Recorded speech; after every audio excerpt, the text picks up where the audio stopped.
Are electric vehicles, EVs, bad for the environment? Yes, that's partially true. Two experts in the field have looked over the claim for lead stories and come to two different conclusions. One believes the claim is accurate, while the other says that while parts of it are true, other parts were false and misleading. Some parts of the claim may create a mistaken impression if you don't know what scientists and experts in the EV field are trying to do to mitigate the environmental costs of creating EVs. The claim appeared in a Facebook post, on March 13, 2022. The post opens, quote, "Going green isn't what you think it is. So after you read this and drive your better for the environment electric car, you'll know where it really comes from, and it's not as green as you think." End quote. This is what the post looked like on Facebook at the time of writing. Source: Facebook screenshot taken on 2 Mar 17 18 hours 27 minutes and 4 seconds 2022 UTC. The post describes green alternatives as being worse for the earth than having a gasoline-powered vehicle. We spoke to two experts about this. John Haywood, a professor of mechanical engineering emeritus at the Massachusetts Institute of Technology, told Lead Stories in a March 17, 2022, email that overall the Facebook post is accurate. Quote, "My area is vehicle propulsion, and I've worked in detail on the question you are reviewing.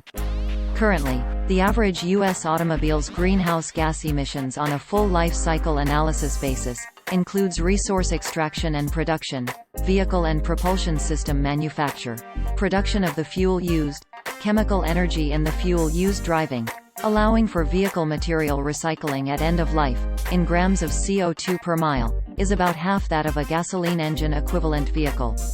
Washington State, the cleanest electricity, it's lower, about 30%, in the industrial Midwest. A battery electric and gasoline vehicle where significant coal is used to generate electricity, the emissions are comparable.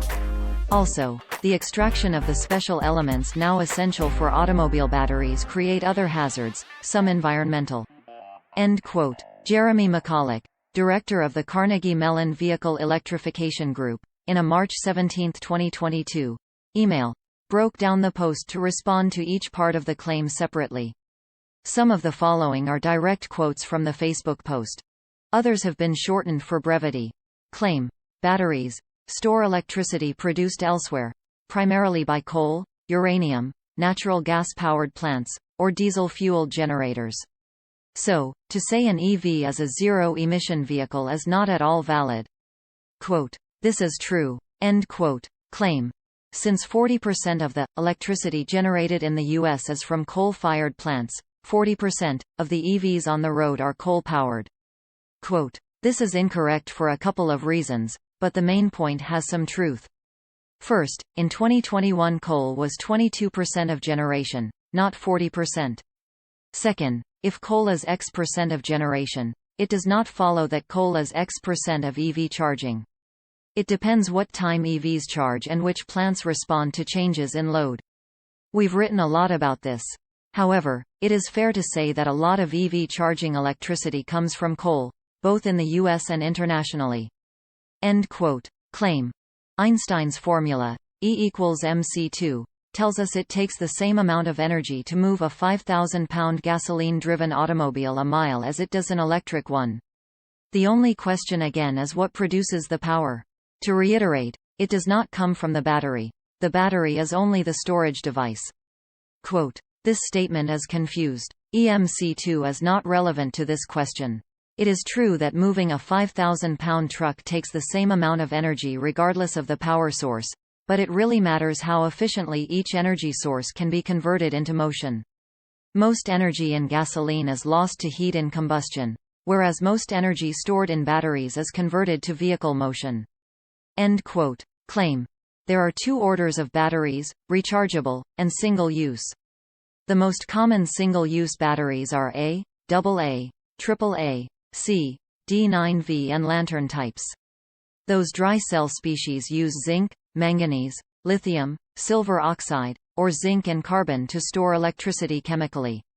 Please note they all contain toxic, heavy metals.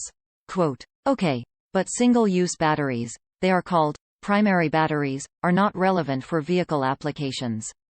End quote. Claim: The U.S. uses 3 billion of these two battery types a year, and most end up in landfills. California is the only state that requires that all batteries must be recycled. Quote, "This may be a bit misleading. The recycling situation now is not likely to be the recycling situation when large quantities of EV batteries are reaching their end of life.